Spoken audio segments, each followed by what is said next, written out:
তোমাদের সঙ্গে শেয়ার করতে চলেছি কাঁকড়ার ঝাল। তো আমি প্রথমে কাঁকড়াগুলো ভালো করে পরিষ্কার করে ধুয়ে নিয়েছি, আর ঘিলুগুলো আমি ফেলে দিইনি।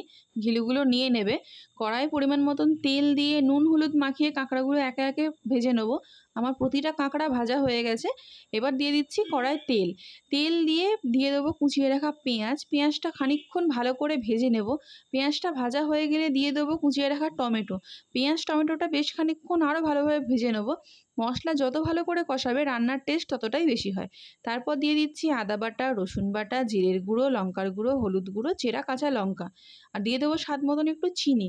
আমি একটু কাঁচা লঙ্কাটা তো সব তরকারিতেই দিই, তোমরা চাইলে নাও দিতে পারো। একটু ভালোভাবে ভেজে নিয়ে জল দিয়ে কষিয়ে নেবো।